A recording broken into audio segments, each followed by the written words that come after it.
The days of women going to work in excruciating pain because of their monthly menstrual cycle are over, at least in Spain that is.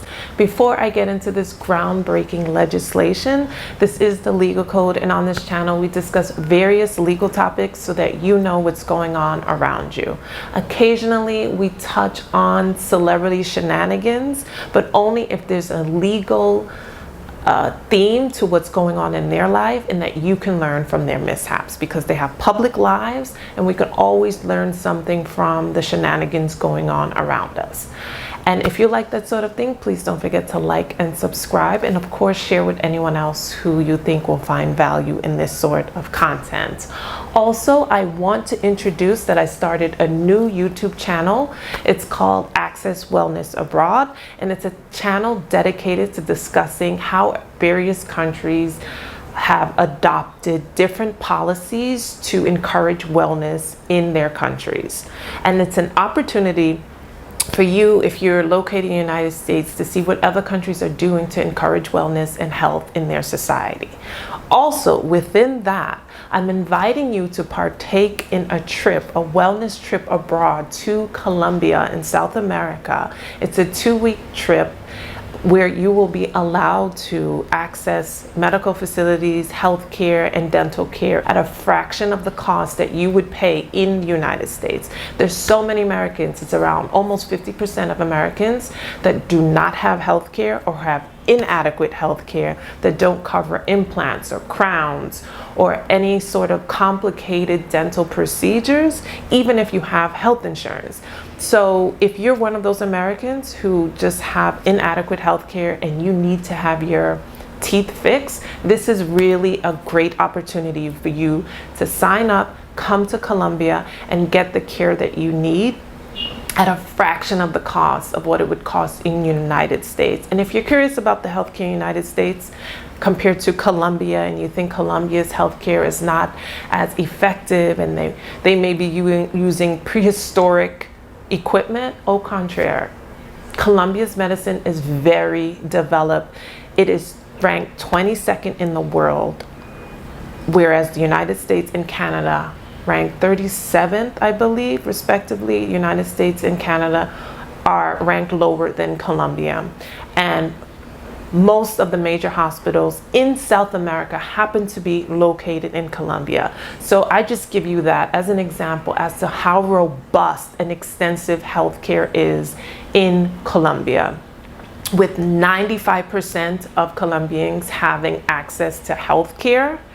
The small percentage of Colombians that do not have access to healthcare live in remote areas and aren't aware of the policy that is encouraging more and more Colombians to sign up and have healthcare. But a great majority of Colombians have healthcare, and is a medical tourism destination because of the low cost of healthcare and the efficiency in both administratively and medically that it offers the world. So it's really, really a gem. So if you have the opportunity to take off 2 weeks of work and travel to Colombia to not only get healthcare, but also be immersed in wellness, my trip will be a holistic approach to wellness, and that's why I dedicated the channel to Access Wellness Abroad, because it's not just about medicine, it's also about how you are treated when you visit the medical facility.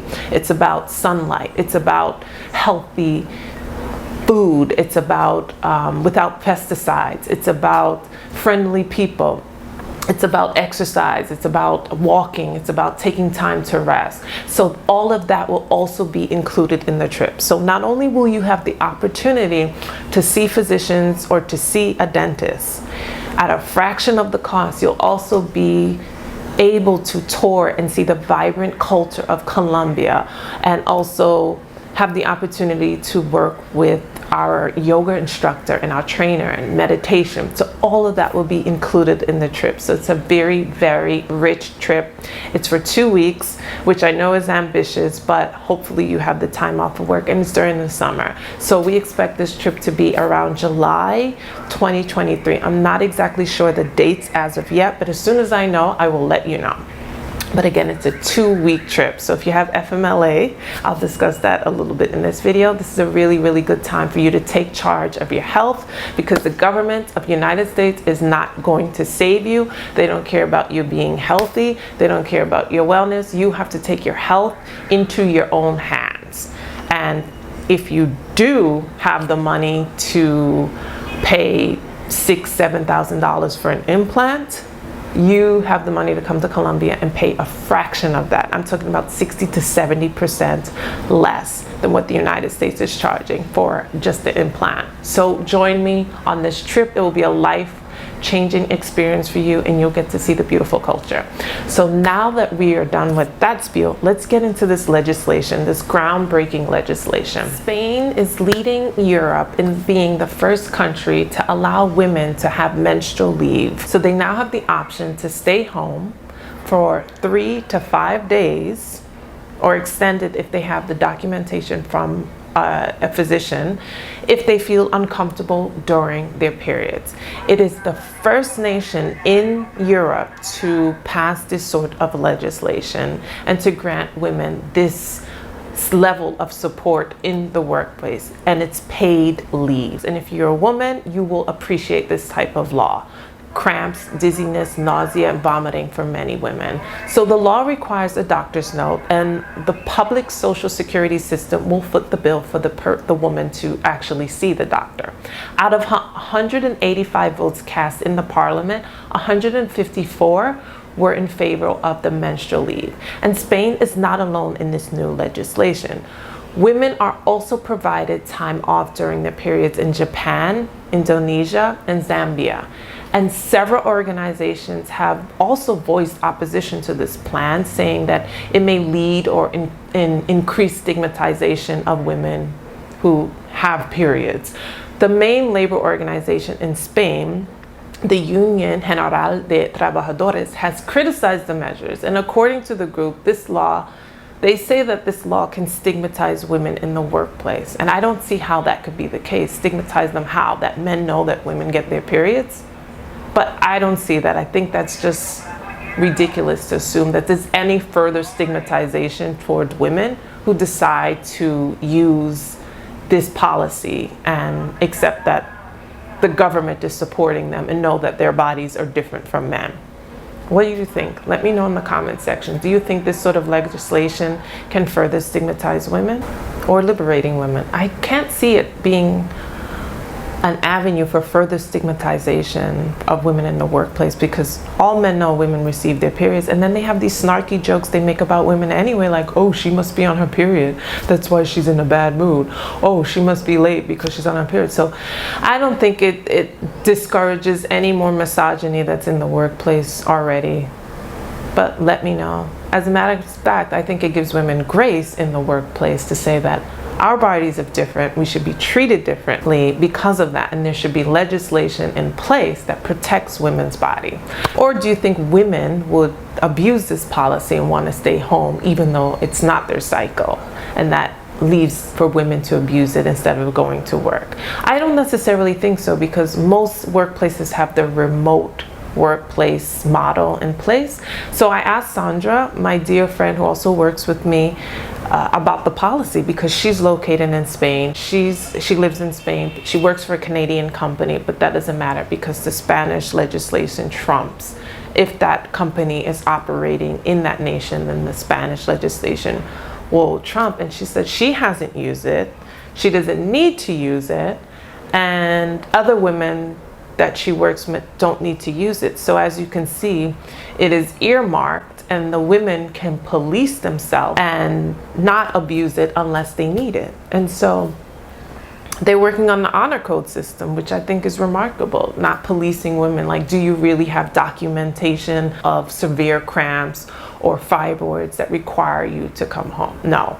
The legislation does not require women to provide that level of documentation. They just do have to go to a physician for a doctor's note if they plan on staying home.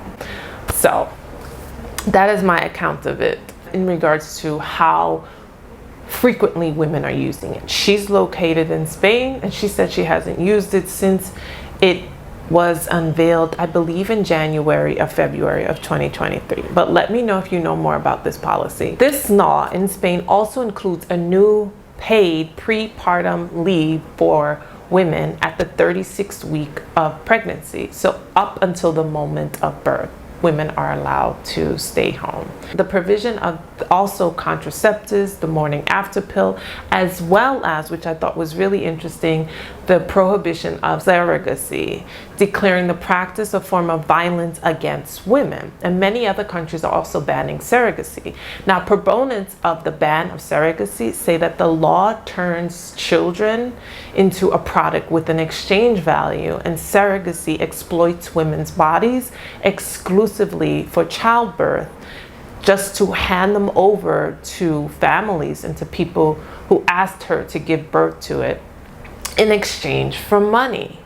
And so proponents of banning surrogacy say that this practice is based on patriarchal representation of women just being useful as it relates to their bodies to bear children. And it's fragmented, and women are more useful than just vessels to bring life into the world.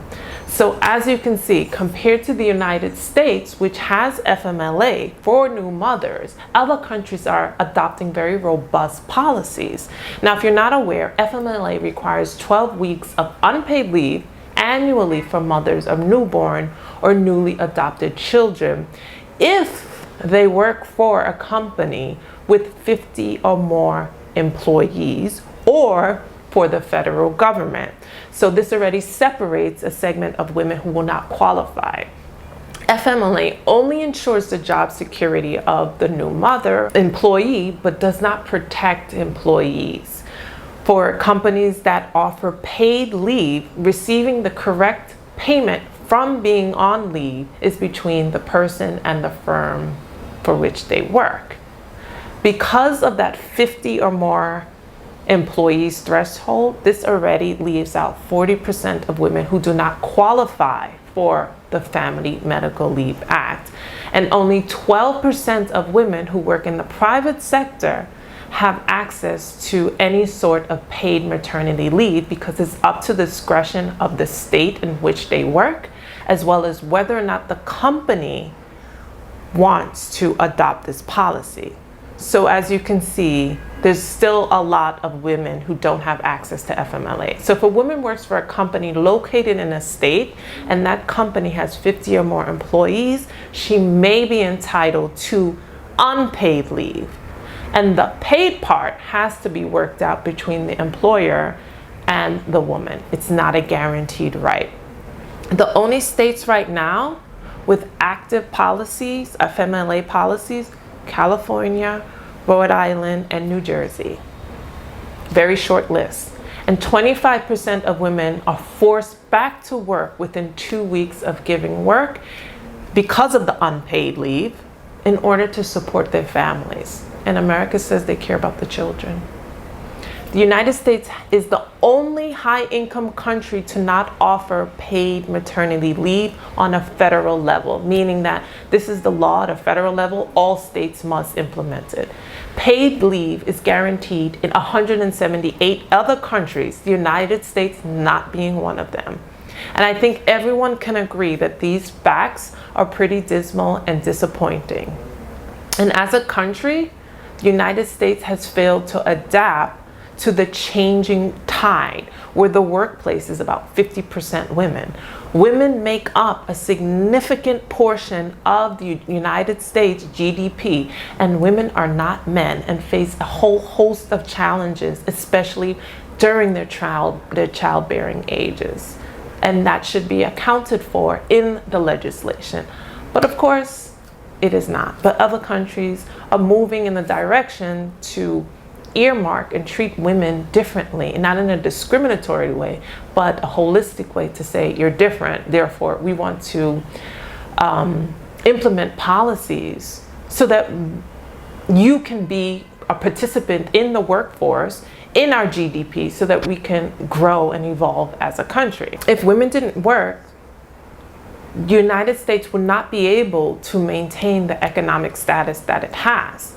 If women continue also to opt out of having children because their government, the society, does not support women having children and returning to the workplace, that can cause a great economic stress, not only currently, but future generations.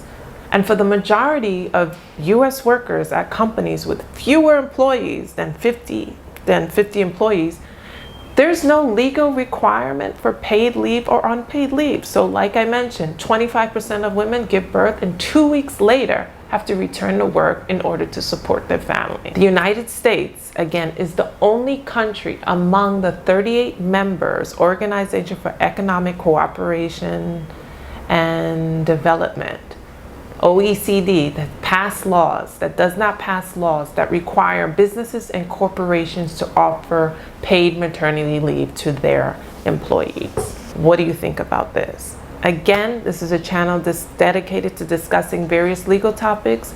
If you are a woman or you're soon to be a mother, this is something that you should be clamoring your state legislation about in order that they implement something in place so that you have the right to paid leave.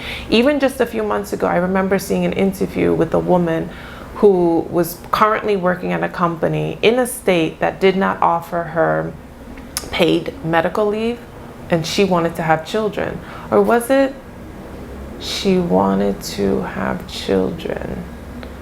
And she left that job, moved to another state that offered paid medical leave, and began working part-time, I believe, for Starbucks, because Starbucks has has democratized healthcare for their employees, and offers all of their employees who work, I believe the minimum is 20 hours a week, the right to have healthcare. So she relocated in order to have better access to healthcare, moved her whole family to another state so that she can have that, as well as have family medical leave, paid leave from work. Let me know what you think about this policy. This is abysmal. America really needs to do better as it relates to this if they want their country to continue to grow.